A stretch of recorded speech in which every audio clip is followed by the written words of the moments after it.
Vicente Fox is backing Mexico drug legislation. The former president has called for this legislation, arguing that the prohibition has failed to curb drug-related violence and corruption. He said that it could reduce the power of the cartels and didn't necessarily mean that drugs were good.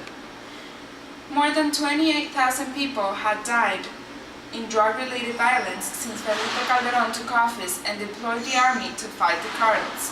It's worth saying that Mr. Fox supported America in the campaign against drugs. On his blog, he said, "This has been enormous to Mexico." He argued that as well as the loss of life, the conflict had damaged Mexico's international image and economy. It has consumed a lot of money that could have been used for another good cause. He finished saying radical prohibition strategies had never worked before. But we have to see also the positive side of this case. It can be used as a strategy to weaken and break the economic system that allows cartels to increase their power and capacity to corrupt. Vicente Fox also criticized Calderón's decision to deploy the Mexican army to fight the cartels, saying it had damaged their image and exposed them to human rights violations. Calderón called last week for a debate on the drug legalization trade, but he's against this idea.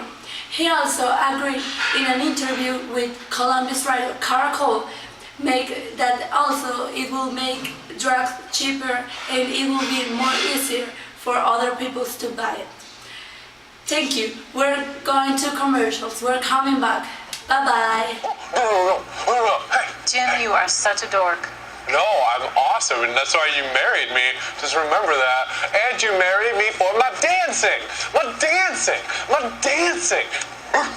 Hey, Gaga. Hey, Gaga. What up?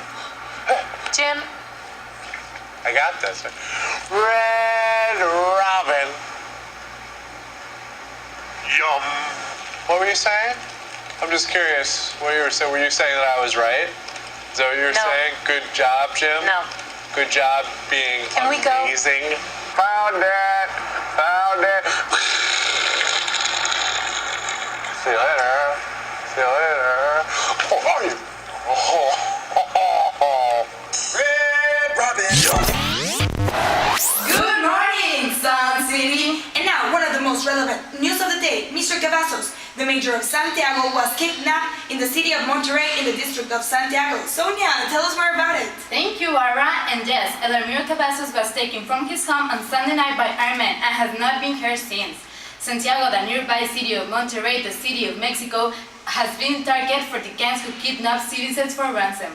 Police said Mr. Cavazos has just returned from attending a public function in the town's main square when 15 gunmen broke into his home and forced him into a car.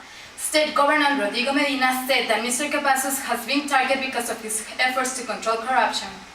Random fact, Sonia, rumor says that the home guard of Mrs. Cavazos was involved in the operation. Video cameras detected the home guard acting with no response when the troops of the cartel arrived at Mr. Cavazos' home.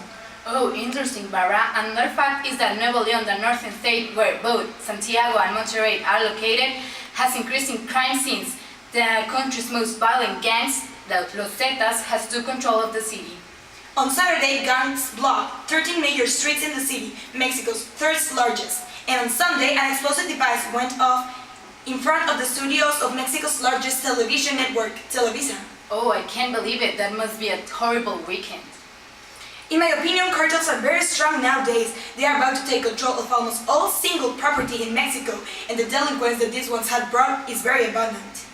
Mexico is so affected nowadays that I think the government will take the risks to make new decisions. They should take into consideration, as Julia and Maria said, the legalization of drugs, as Vicente Fox suggested. Yes, and we're so sorry for Mr. Cavazos' family and all the Mexican families affected. See you in 2 weeks. Thank you for your preference. Recording from Hermosillo, Sonora. Goodbye, Sun City. Oh, oh, oh, oh, oh.